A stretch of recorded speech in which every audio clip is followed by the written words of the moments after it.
Buena tarde para todos. Sean bienvenidos a la clase de esta tarde nublada, lluviosa. Al fin y al cabo, es una tarde hermosa. Tienen todo su libro de Derecho Internacional Público del doctor Carlos Larios Ochaita, que les dije era la base de este curso.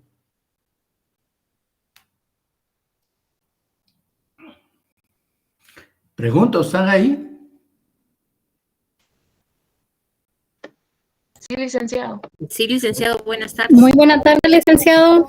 Buenas tardes para todas y todos. Les preguntaba del libro. ¿Han logrado obtenerlo o bajarlo? Sí, licenciado.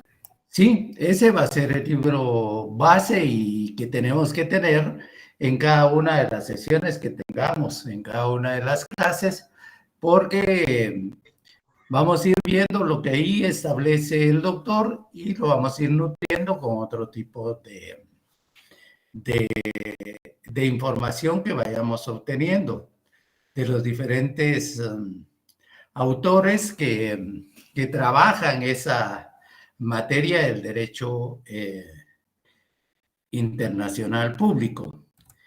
El libro es del doctor Carlos Larios.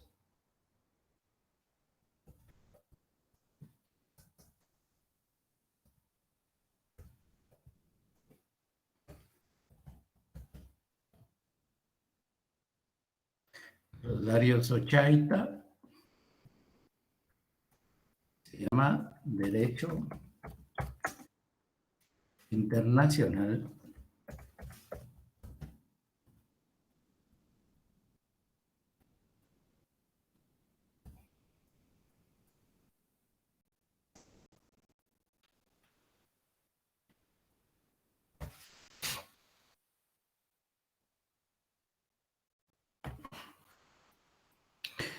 Así se denomina el libro de Derecho Internacional Público del doctor Carlos Ochaita, que les decía fue maestro de este mismo curso en esta Facultad de Derecho de Ciencias Jurídicas y Sociales de la Universidad de San Carlos de Guatemala. Entonces, les voy a pedir que para el día martes ya tengamos como soporte ese libro, que es la base de nuestro conocimiento. Siguiendo el programa, vamos a dar el día de hoy inicio al programa de Derecho Internacional Público, que les decía en principio, en la sesión pasada, les informaba que la materia en sí se denomina Derecho Internacional Público. Sin embargo, por la abundancia, podríamos decir, de instituciones que van nutriendo el conocimiento en esta disciplina que se maneja a nivel extraestatal o fuera del Estado, y el Estado la absorbe o la toma, y que también por medio de sus órganos debidamente legitimados para poder actuar en la esfera del derecho internacional,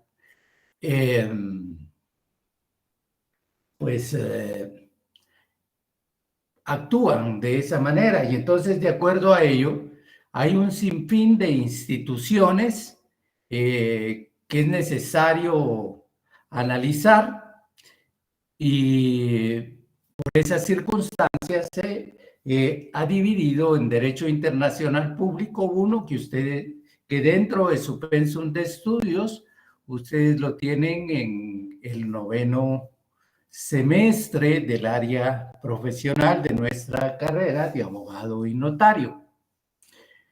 Y el Derecho Internacional Público 2, que también lo analizan en el segundo semestre, en el 10º semestre, perdón, de esta carrera de abogado y notario.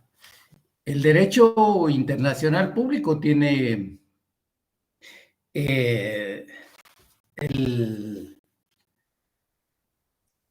la labor de instruirnos y de darnos una serie de conocimiento de carácter cultural también, porque a través del mismo vamos a ir conociendo no solo las diversas instituciones, sino que también la existencia de diversos estados que interactúan con relaciones armoniosas de conducta y de negociación, pero también vamos a ver otros estados que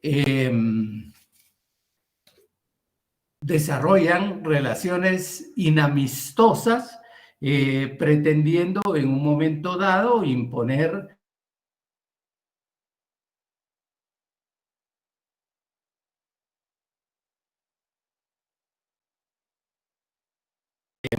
en afectar sus intereses o porque afectan intereses propios de grupo, intereses propios de un Estado, o porque simple y sencillamente no están definidas adecuadamente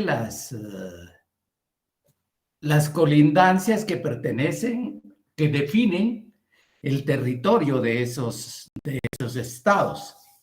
Tal el caso Guatemala y Belice, que tienen un diferendo en negociación y que de alguna u otra forma pues se provocan ahí ciertos o determinadas acciones que provoca malestar entre ambas naciones, entre ambos estados. Quizás entre naciones no, porque las naciones forman parte de esas poblaciones y la población es un elemento fundamental, un elemento propio del estado mismo. Entonces sería con respecto a los estados. Entonces veamos, para dar inicio, tenemos que conocer de qué se trata esta materia, cuál es el ámbito donde existe, quiénes son las personas, las instituciones, las unidades que ejercen la soberanía dentro de sus propios territorios, que le van dando un movimiento a este tipo de materia que es el derecho internacional público. En esencia, podríamos decir que en la actualidad el derecho internacional público es uno de los derechos menos respetados, es uno de los derechos más transgredidos por los diferentes estados, diferentes gobernantes que representan determinados estados que llevan a la comunidad internacional sus visiones, sus posiciones, su forma de ver y de manejar el conflicto, o su forma de ver y de manejar la realidad. Entonces, partamos del hecho de definir ese concepto de derecho internacional público. Digamos de manera general que como derecho está constituido por una serie de normas o por un conjunto de normas normas jurídicas de carácter internacional, y es público porque pertenece, en el mismo se desarrollan los derechos de los estados, los derechos de las mismas organizaciones que ellos van creando, que los estados van creando como parte de una comunidad internacional. Y es internacional porque se desarrolla fuera de la esfera del ordenamiento jurídico de los propios, del derecho interno de los propios estados. Entonces, de acuerdo a eso, el doctor Larios Ochaita nos determina que ese derecho internacional público deviene de un conjunto de normas que procuran una convivencia pacífica entre los estados. Es decir, que en esencia esas normas jurídicas, ¿hacia dónde van encaminadas? ¿Qué es lo que pregonan o qué encierra esa serie de esencialidades que veo y de elementos que van integrando este tipo de normas que han sido creadas fuera de los mismos estados por los integrantes de los estados? Entonces vemos que el rumbo, que el camino va orientado a la búsqueda de la convivencia pacífica, a la búsqueda de la distensión de los conflictos, encaminados a desescalar aquellas situaciones beligerantes que se hayan provocado entre entidades soberanas o entre organismos internacionales y las propias y los propios estados, que serían las entidades soberanas a las que hacemos referencia. ¿Por qué se les denomina unidades integrales soberanas? Porque es a los estados de manera particular como un bloque concreto integrado por diversos elementos al que le corresponde el ejercicio de su propia soberanía, que viene siendo reconocida por los distintos estados entre sí que en sus reuniones, en sus instituciones, han creado todo ese conjunto de principios, derechos, obligaciones, todo ese entramado normativo que va dirigido a eso, a respetar, a respetarse entre sí, a reconocerse y a establecer la igualdad que tienen como estados, independientemente de la magnitud que tengan, que sean estados grandes o que sean estados pequeños. Independientemente de ellos, serán estados soberanos e iguales a nivel internacional. Luego nos establece en la página 23, les doy la página que estoy tratando de analizar, establece que el derecho internacional público, también llamado derecho internacional público o derecho de gentes, es el ordenamiento jurídico, determina aquí, que regula las relaciones entre los estados, eso ya lo dijimos. Él dice que los estados solían ser los únicos entes con derechos y obligaciones, es cierto, internacionales, pero el actual derecho internacional también atribuye derechos y obligaciones a las organizaciones internacionales, a las sociedades mercantiles y a los individuos. Pero ¿cómo hace eso? Es lo que nos preguntamos.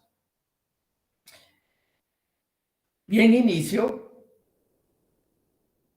diferencia, dice,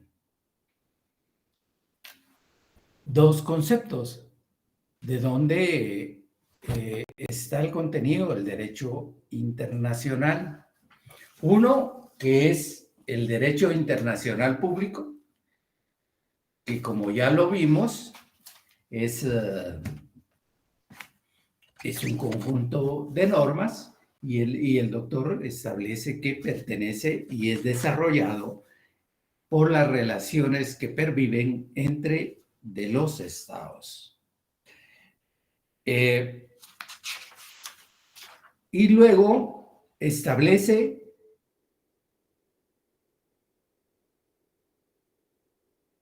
que se conoce de gentes. El maestro Alfred Verdross determina que este derecho internacional público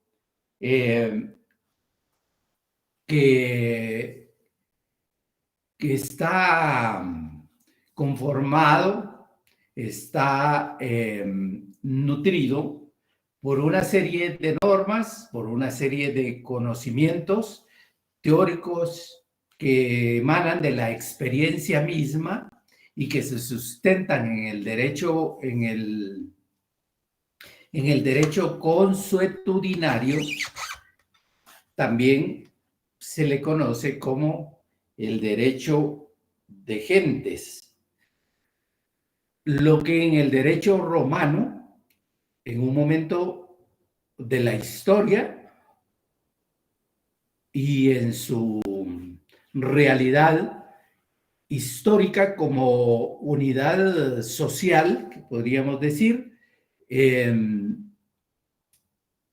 este derecho, este jus gentium, era una denominación, vamos a decir de forma más clara, que se otorgaba a los bárbaros, que significaban los extranjeros, las personas no nacidas dentro de esta sociedad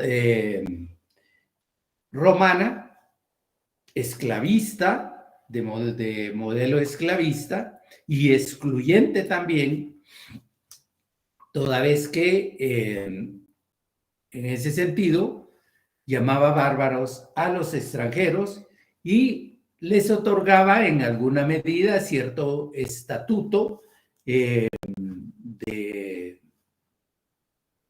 relación con los ciudadanos romanos, y entonces crea esta forma, esta expresión del jus gentium, el derecho de gentes, el derecho de los extranjeros, que sirvió en un momento determinado para darle la connotación posterior de derecho internacional público. Este derecho de los extranjeros, que en la actualidad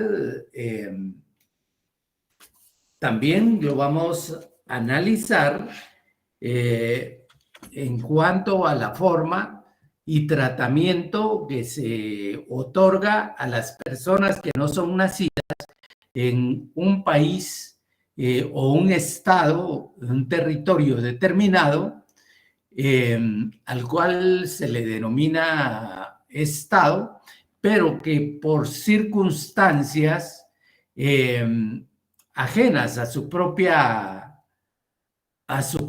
posibilidad de decisión,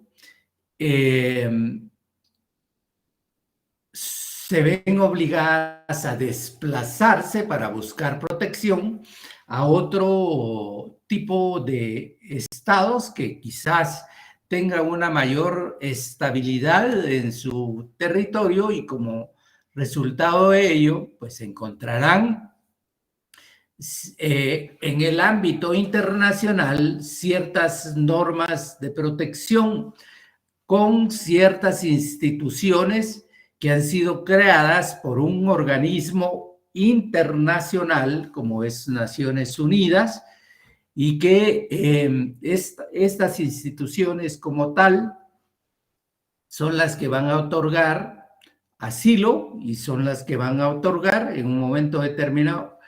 No, ellas no van a otorgar, sino que son los estados, ellas acompañarán lo que es el asilo y la denominación de refugiados o de refugio o de protección a las personas que van buscando, que van huyendo de la guerra, que van huyendo de persecuciones. Entonces, por ahí es donde vemos también esa magnitud de normas que buscan la protección. Pero también vamos a encontrar otro tipo de formas, otro conjunto normativo que va encaminado, que no es parte del derecho internacional público, pero que sin embargo tiene determinada relación, porque en el mismo encontramos la protección de aquellos personajes que actúan en la guerra. Y entonces hablamos del derecho humanitario, que tiene su propia connotación, que tiene su propia cosmovisión y que también un ordenamiento jurídico importante para la protección y la pervivencia de la propia humanidad. A ese se le denomina también derecho humanitario o el derecho de la guerra, que vela por la manera de humanizar, paradójico, humanizar la guerra. Pero volvamos aquí al derecho internacional público, y el doctor acá nos hace referencia en la página 24, que el derecho internacional público está conformado también, hablábamos de normas, pero con respecto a los estados, pero está conformado también, dice, el derecho internacional público, así lo establece, cito lo que establece en su párrafo primero de esta página 24, literal, dice, es el conjunto de principios y reglas que determinan los derechos y deberes mutuos de los sujetos o personas de la comunidad internacional. Conjunto, vimos que el derecho internacional es un conjunto de normas jurídicas de carácter internacional que pretenden el establecimiento de la paz y el relacionamiento estable entre los estados de cooperación, de amistad, de ayuda para el desarrollo de los mismos. Pero que nos dice que también este derecho internacional público, además de ser normativo, contiene un conjunto de principios y reglas que determinan derechos y deberes mutuos. Aquí no nos habla ya de los estados, sino que hace referencia a los sujetos o personas de la comunidad internacional. ¿Qué serían los principios entonces de ese derecho internacional? Son como se establece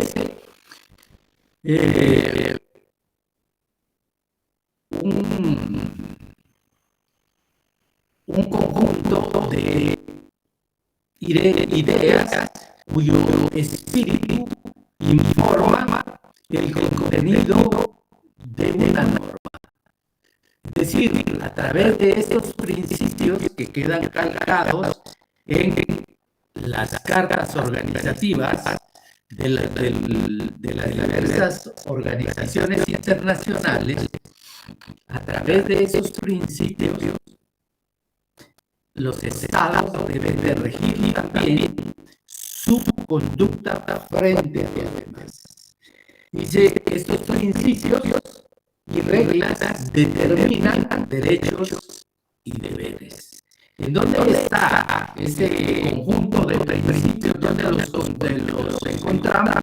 Pues les decía, en las diferentes cartas organizativas de las organizaciones de carácter internacional, llámese organizaciones continentales, universales, como es la propia Organización de Naciones Unidas,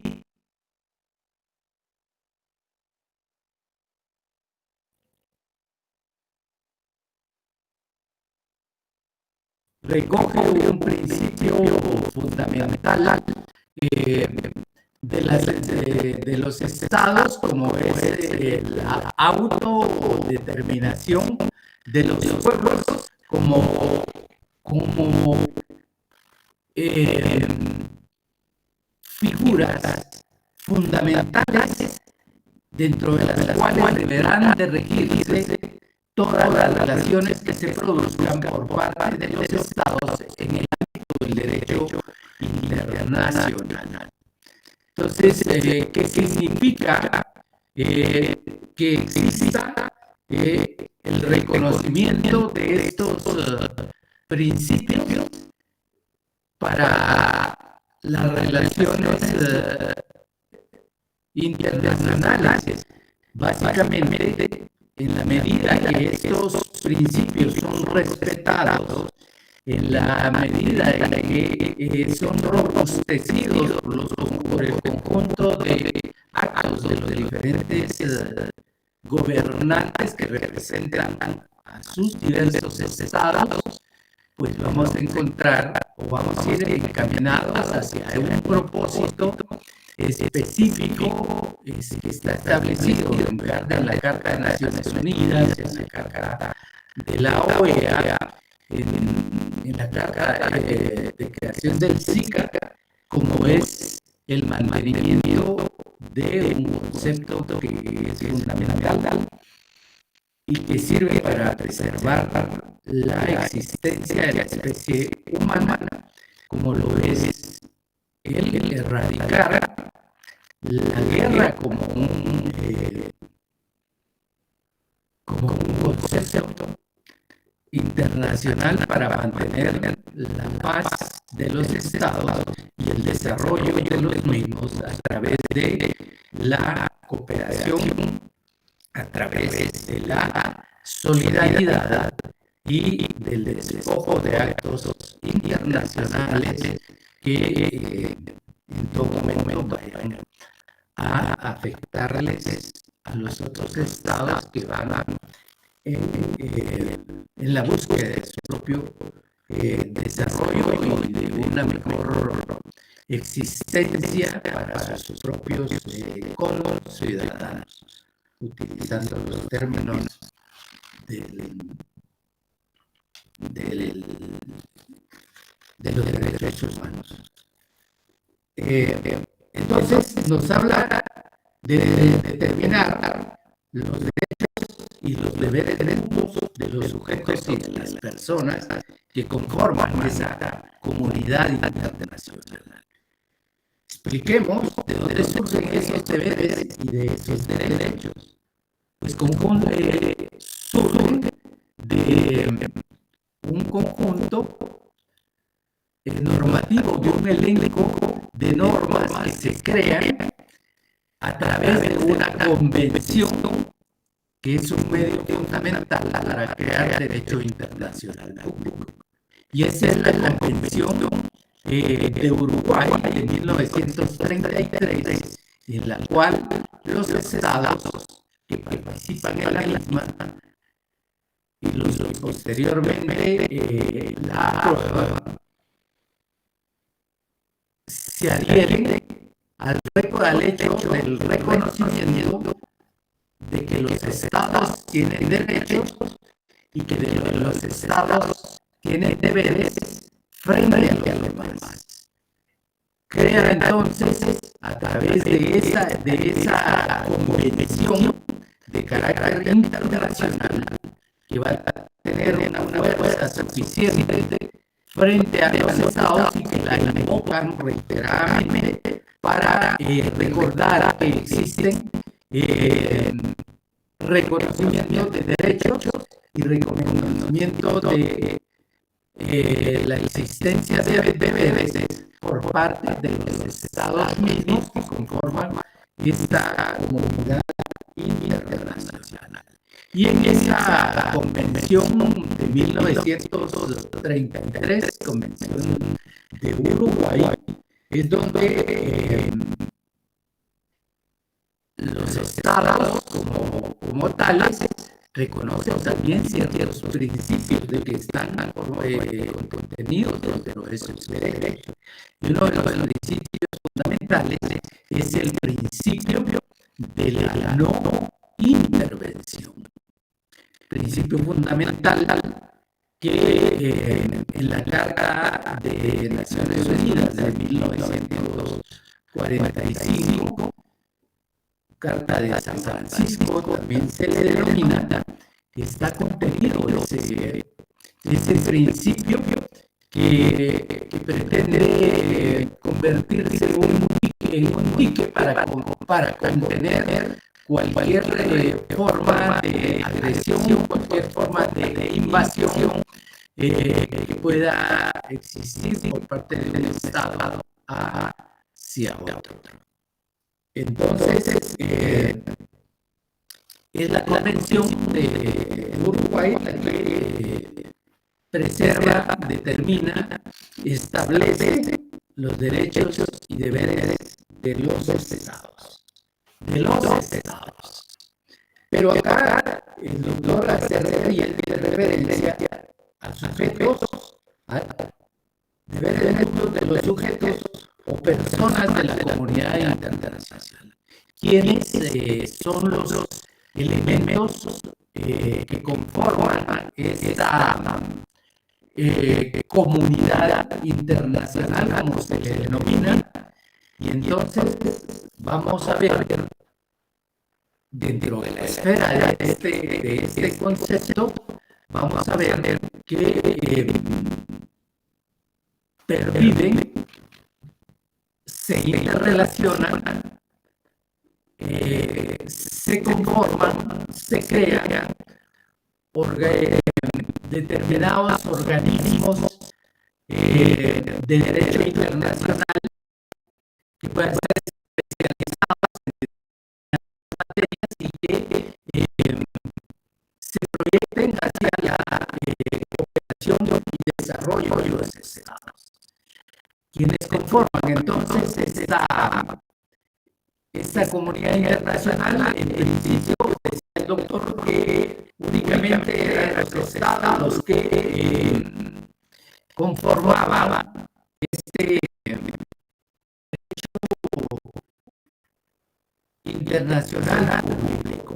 Eran los estados de manera exclusiva los que se relacionaban en el ámbito del derecho internacional público. Los estados, ¿cómo lo hacían? A través de sus representantes legítimos.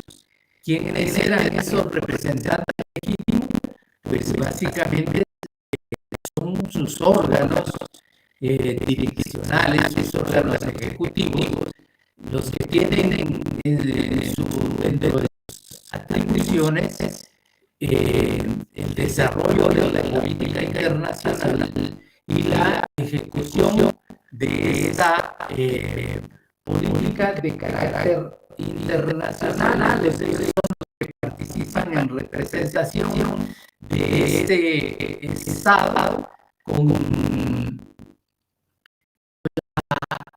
la debida, con el debido poder o con las facultades plenipotenciales para poder aprobar o asumir determinados derechos, determinadas obligaciones en las diversas negociaciones que se vayan realizando como parte de esta comunidad internacional, de las cumbres internacionales, ya sea de presidentes, ya sea de cancilleres, en donde de una u otra forma asumen o adoptan determinadas normas internacionales. Entonces, lo que se denomina esta comunidad internacional tiene, en primer lugar, los estados. En segundo lugar, están las organizaciones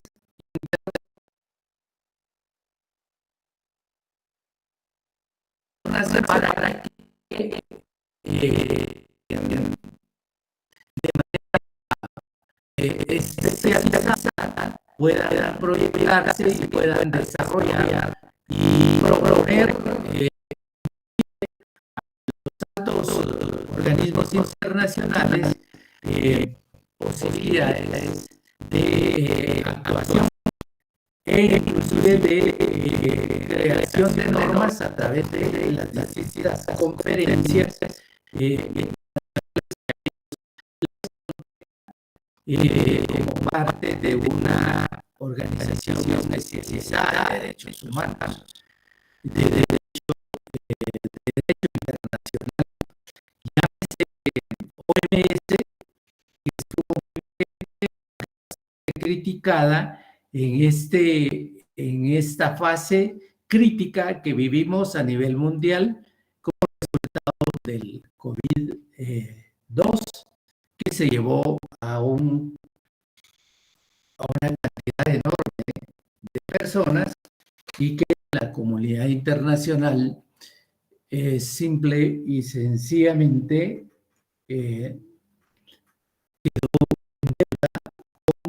poblaciones del mundo, inclusive con las poblaciones más desfavorecidas, más empobrecidas de este globo terráqueo, más para el sur, más para... Luego tenemos como parte también, decíamos, de este derecho internacional público a otro sujeto también por su quehacer, por su movilidad, por sus diversas interrelaciones que va generando, porque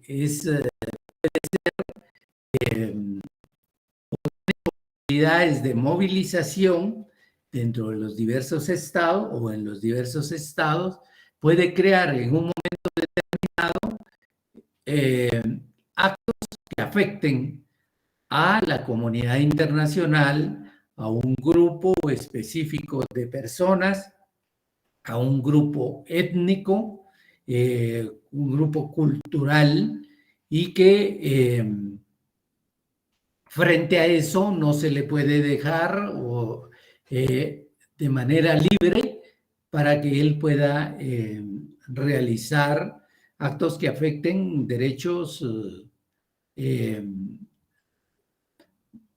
de la humanidad misma. entonces encontramos en ese momento al individuo, que es ese sujeto de derecho internacional, el que adquiere responsabilidad internacional, es decir, ya no solo, perdón, los estados son responsables por sus actuaciones, sino que también, perdón, los individuos, permítame un momento a tomar agua.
Perdón, ya estamos de vuelta, me estaba ahogando.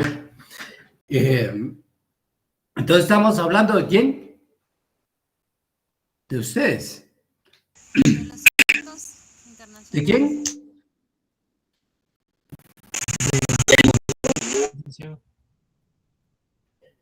Estamos hablando de los individuos. Sí. ¿Me escuchan? Sí, licenciado.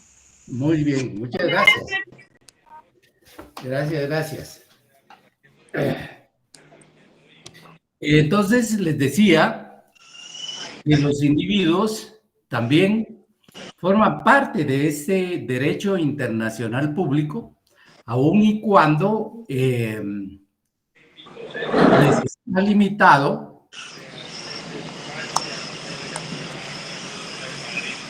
está limitado el poder participar.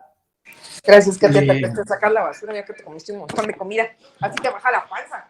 Todo lo que le comió. Le vamos a pedir a Sandra Patricia. Compañera, su teléfono, su micrófono, porfa. Perdón, licenciado. Bueno, hablábamos de este sujeto del derecho internacional,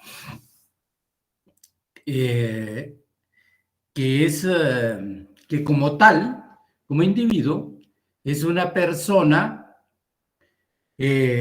con derechos y con obligaciones, pero dentro del ámbito del derecho internacional, aun y cuando se le reconoce su presencia dentro de un marco importante como es de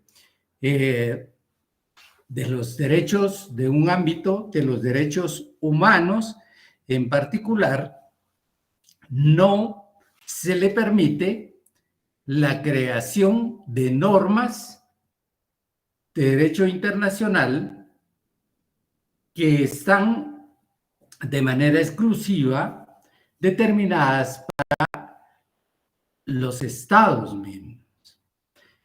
Es decir, el individuo no participa en esa calidad creando normas del derecho internacional, sino que en un momento determinado la facultad que se le puede otorgar es que pueda demandar frente a las cortes del derecho internacional por el quebrantamiento, por la violación de derechos de carácter de derechos humanos o de carácter constitucional que conlleven o tengan inmerso derechos humanos que en definitiva le vayan afectando. Y entonces es que este personaje, este individuo, como lo establecen los diferentes manuales del derecho internacional, estará como parte dentro de la comunidad internacional con responsabilidades cuando afecte con sus acciones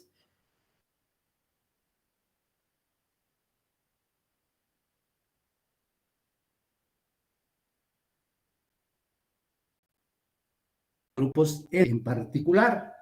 Y en ese sentido, se le va a crear determinada responsabilidad internacional al extremo de que puede ser sometido a diversas cortes internacionales que lo juzguen por los delitos contra la humanidad, por delitos de lesa humanidad. Y de ahí podemos ver cómo después de 1943-45, al finalizar la guerra con la capitulación de Alemania, vemos la conformación de diversos tribunales juzgando individuos que participaron y pertenecieron a partidos políticos en Alemania y que ocasionaron un genocidio que exterminó a millones de personas. Entonces, de acuerdo a eso, tenemos el derecho internacional, está conformado por un conjunto de normas de derecho internacional. Está conformado por principios que informan al derecho internacional, que crean un espíritu determinado para la preservación de la paz, de la distensión y de las buenas relaciones de cooperación entre los estados para el desarrollo de las poblaciones. Las relaciones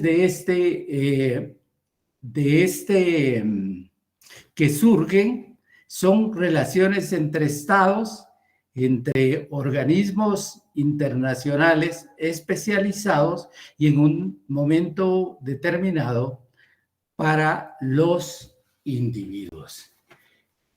¿Qué establece el doctor en su libro, en la página 25?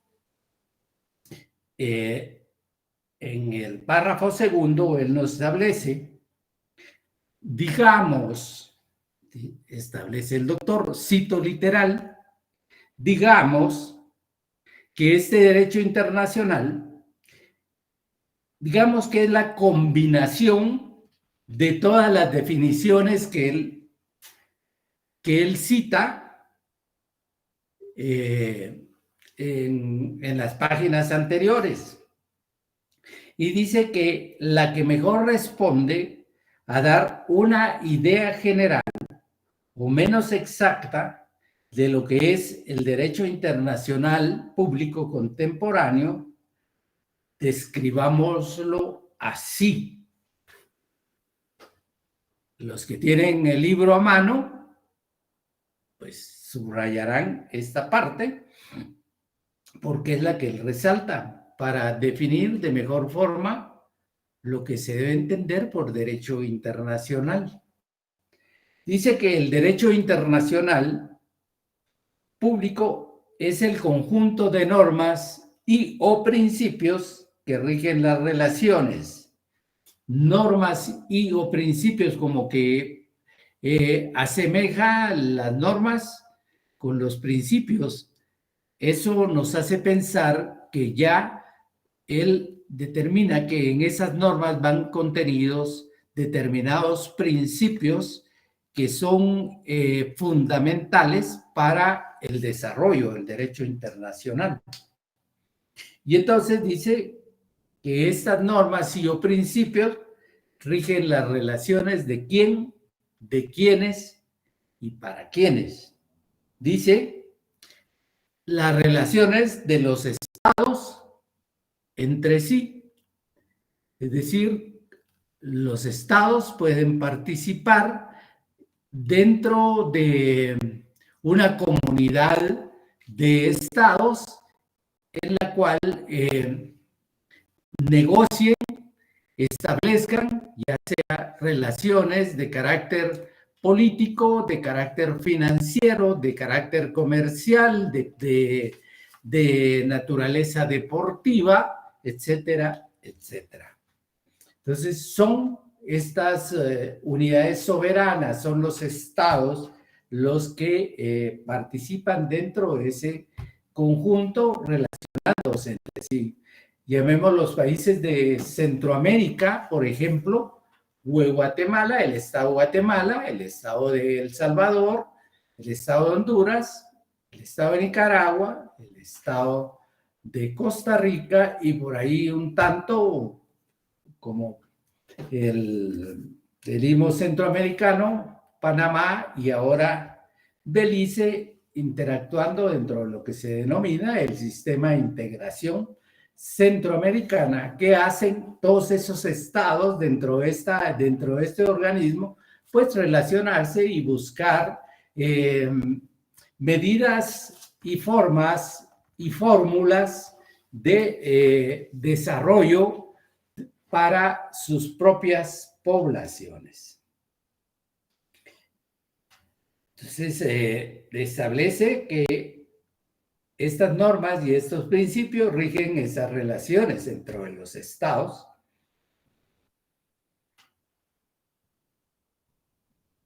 De los estados y aquellos entes internacionales que sin ser estados en el sentido pleno de la palabra, reciben tratamiento de estados, llámese la orden militar de Malta, que sin ser estado recibe un tratamiento de estado y que desarrolla relaciones con los distintos estados.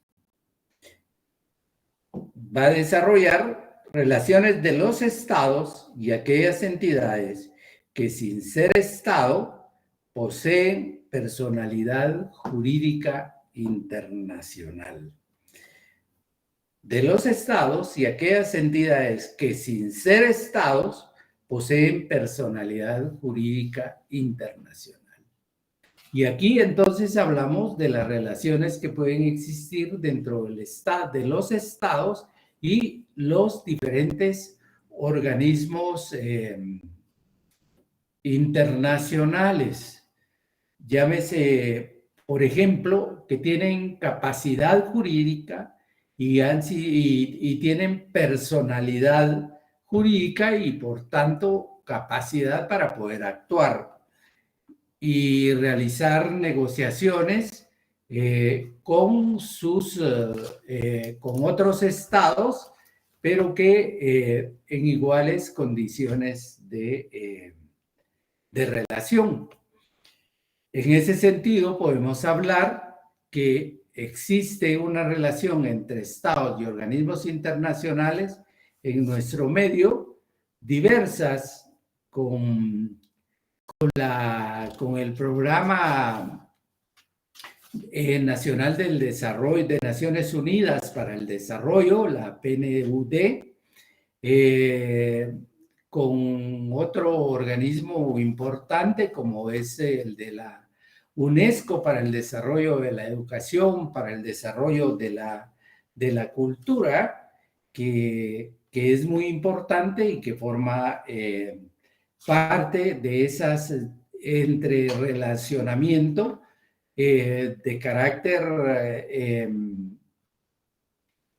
cooperativo, de solidaridad y de asesoramiento entre la entidad y los estados. Por ejemplo, con respecto a la Organización Internacional del Trabajo, que puede tener determinado control de las relaciones que se puedan estar dando entre trabajadores y Estado, o trabajadores y gobierno, y las políticas de desarrollo que desarrolle ese Estado, este gobierno, se convertirán en políticas de Estado. Entonces, hace referencia a la relación que puedan tener los Estados con respecto a los organismos de carácter internacional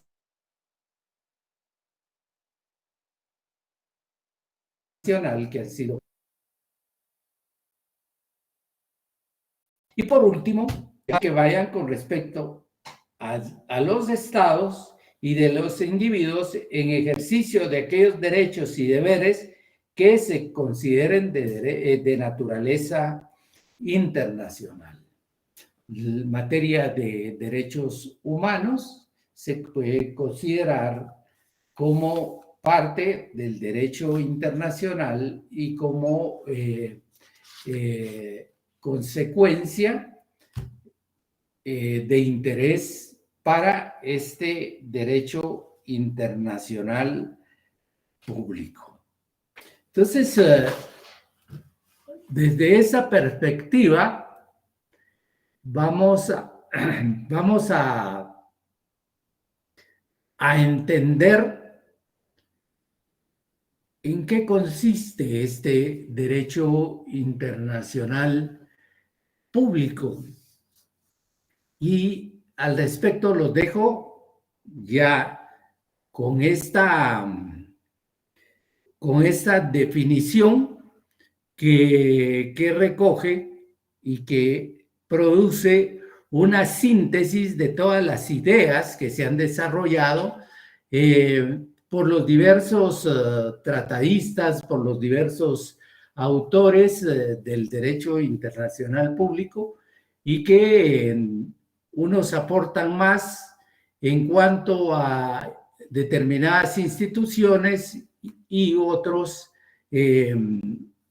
aportarán menos, pero que de una u otra forma sí nos dan los elementos, el espectro básico necesario para que podamos comprender qué es este derecho internacional público.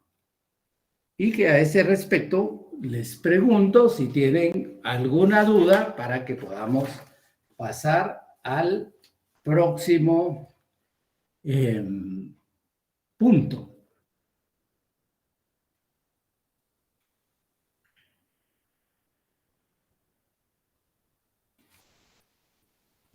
No, licenciado, todo bien. No, licenciado, estamos claros, gracias. Oh, claro, ¿Estamos licenciado.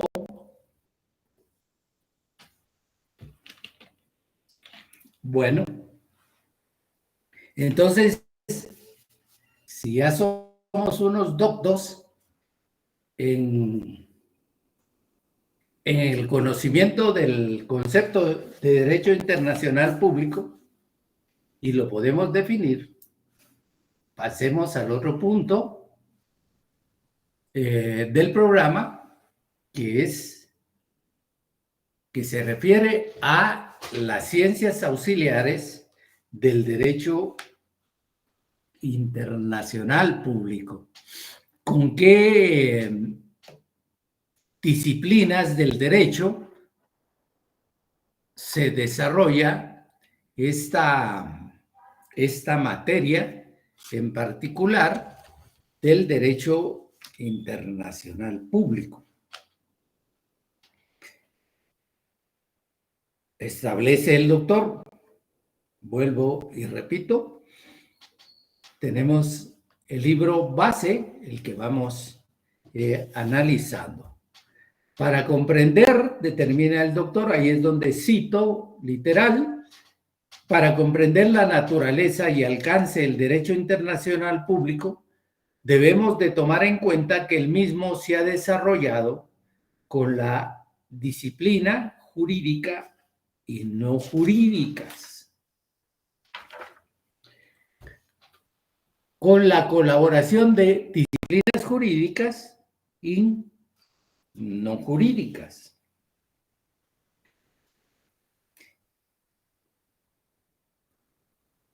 Pero previamente a ello vamos a decir que el derecho internacional público, mucho polvo aquí,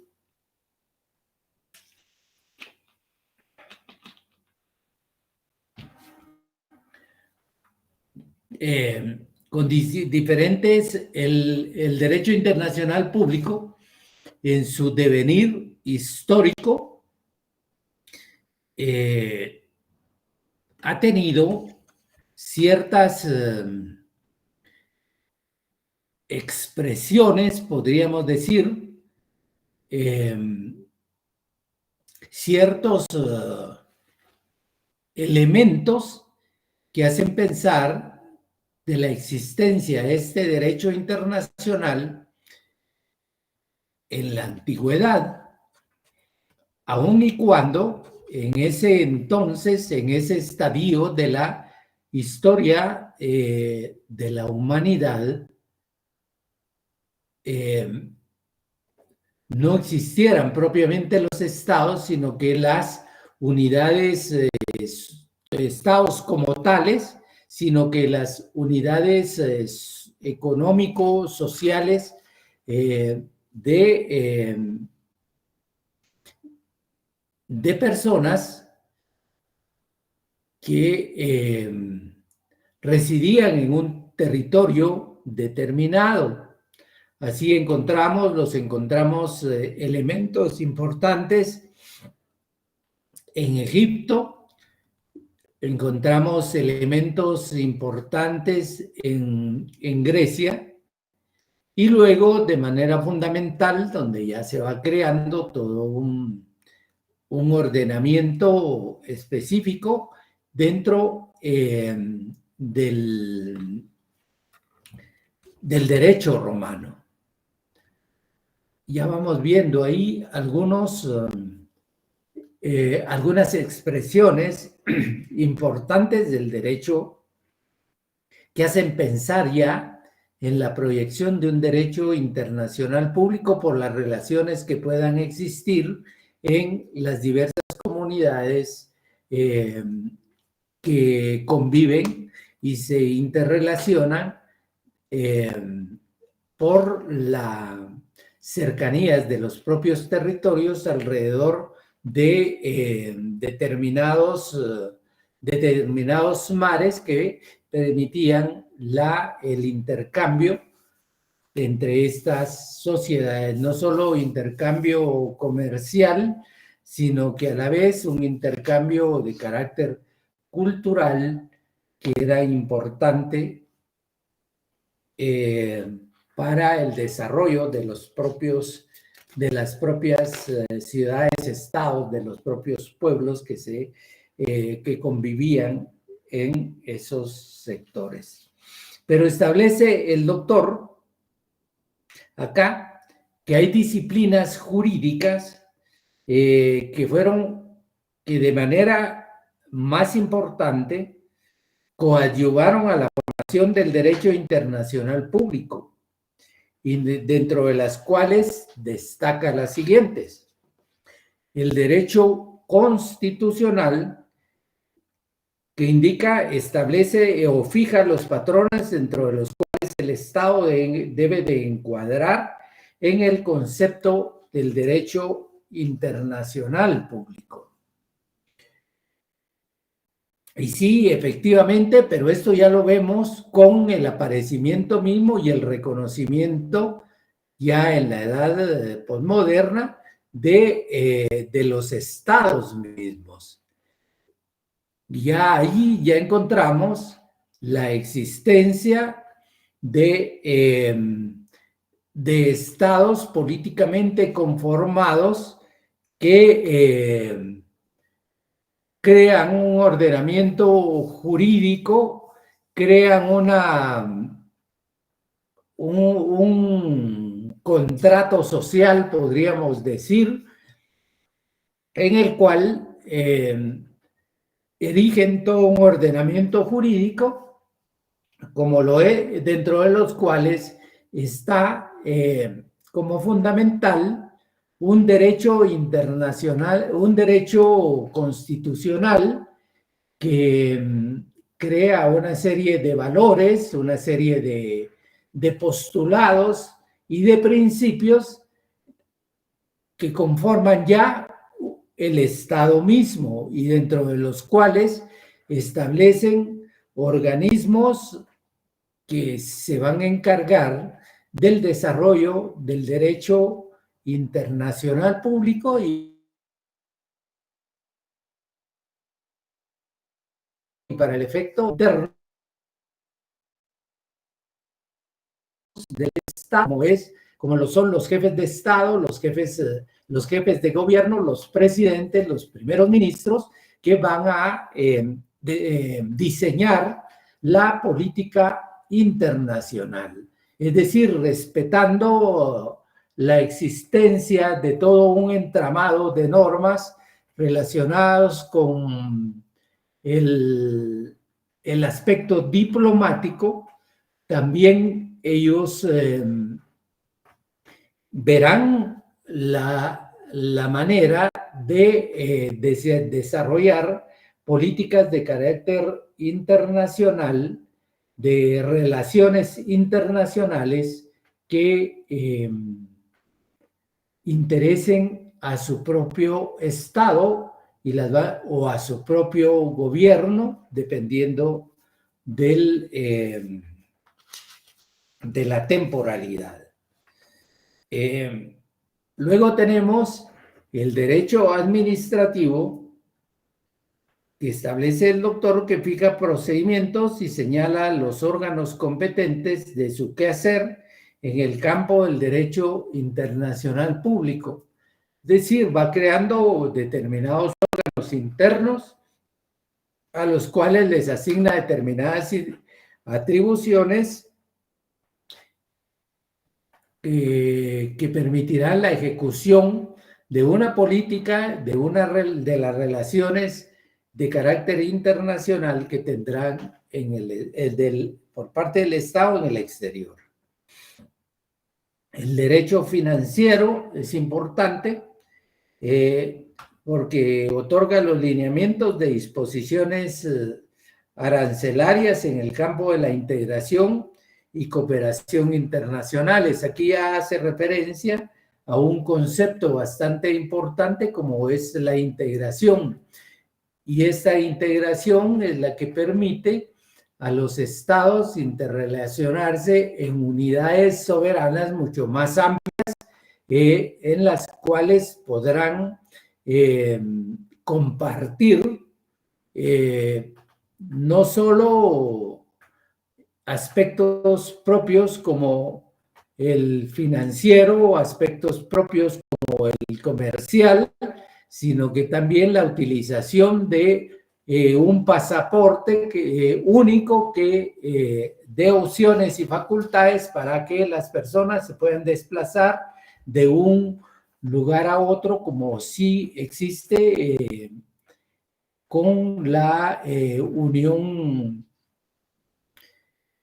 Unión Europea, que fue creando sobre una unidad de integración dentro de los mismos estados y que lo desarrolló a través del tiempo, desde 1950 hasta la actualidad, y donde vemos que se crean una serie de organizaciones supraestatales, y en los cuales las poblaciones, los habitantes de los diversos estados prácticamente se ven inmersos dentro de todas esas opciones que les da la existencia de la unidad de estados en un andamiaje normativo más amplio. El derecho mercantil también, en el derecho penal, fija, dice, la tipificación y encuadramiento y criterio de delitos de carácter internacional, tales como la piratería, el tráfico de estupefacientes, trata de personas, algunos que se refieren a esto al derecho internacional privado. ¿Quién es el que desarrolla todo o va a someter a su conocimiento el procesamiento de todas estas acciones de individuos o de organizaciones delincuenciales a nivel internacional? Para el efecto, han creado la Corte Penal Internacional, que es la que en un momento dado se ha encargado de procesar toda esta serie de acciones, de crear determinados delitos para la búsqueda de su procesamiento. El derecho civil, bueno, viene desde parte del derecho romano, parte desde la humanidad del decurso y desarrollo de la propia humanidad. Se regula situaciones jurídicas de personas e individuos frente al quehacer internacional. Luego establece acá que que existen también en el desarrollo del derecho internacional el relacionamiento de este derecho con otras disciplinas jurídicas que no son propiamente de carácter normativo, jurídico, y pero que dan parámetros, fijan determinados elementos fundados en realidades existentes de los estados, ya sea de naturaleza geográfica, ya sea de naturaleza política, que permitan proyectar determinadas acciones para, ya sea mantener la paz o desescalar actos hostiles que se produzcan dentro o entre los estados. ¿Y cuáles son esas disciplinas o esas ciencias a que hace referencia? Es la historia, porque a través de la misma vamos a obtener una serie de datos importantes que permitirán en el tiempo volver hacia atrás y en el tiempo poder asumir determinados hechos que se han dado en ese desarrollo de la humanidad misma. Entonces la historia es importante para conocer y para no errar, para crear también determinadas instituciones.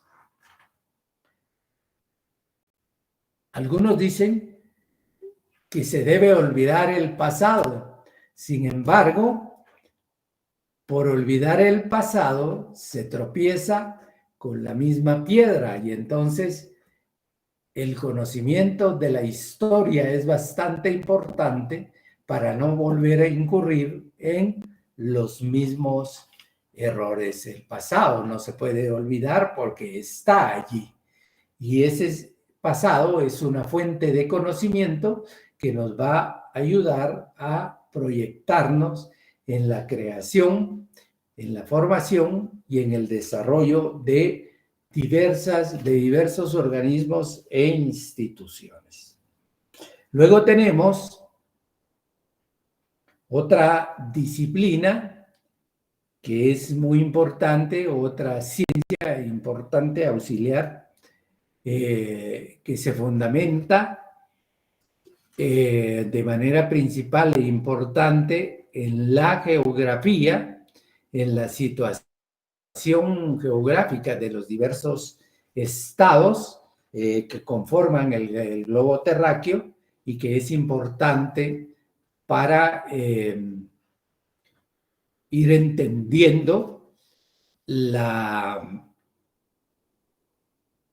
diversidad cultural, el comportamiento también de las diferentes comunidades, de los diferentes pueblos, y en esa medida ir buscando sobre la base del conocimiento de esta realidades problemática o a las discrepancias que respecto a la misma.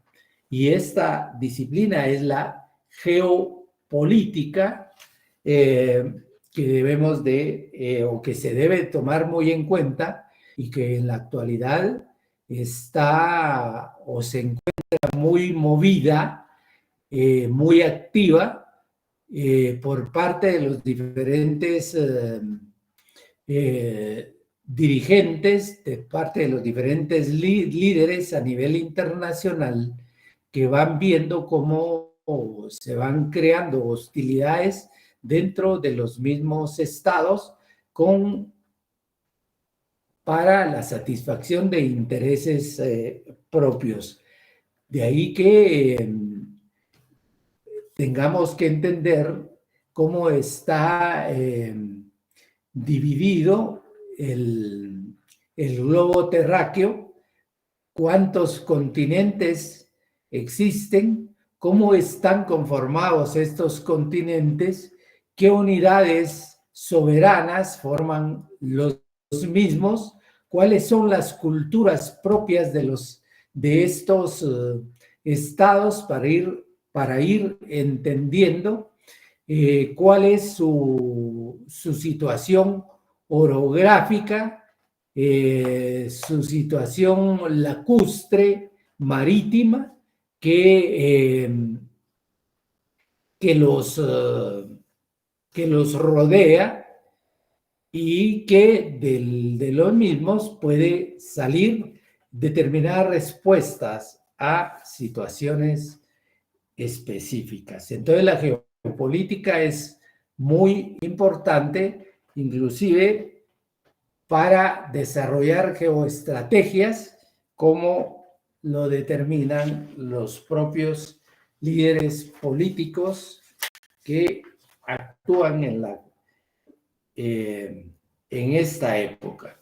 La ciencia política es importante, la sociología para conocer los estados mismos, el comportamiento de las sociedades y la conformación de las mismas, y por supuesto la economía, que es la base fundamental de los estados para su propia existencia y para su propio relacionamiento con los diversos estados que conforman la comunidad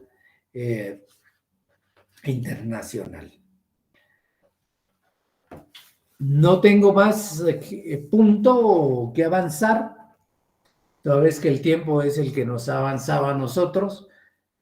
Y si ustedes tienen alguna duda con relación a lo que tratamos hoy, pues todavía tenemos unos minutos con la finalidad de aclarar los 2 puntos que vimos el día de hoy.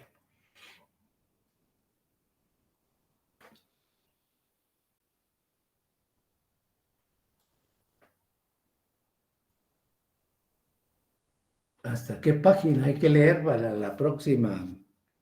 Lea todo el primer capítulo.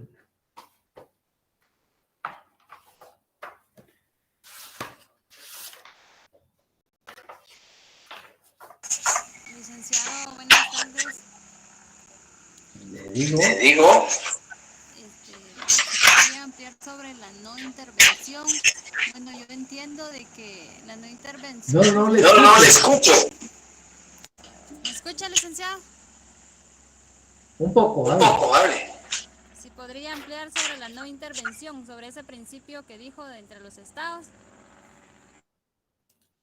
El principio de no intervención Sí, es un principio del derecho internacional que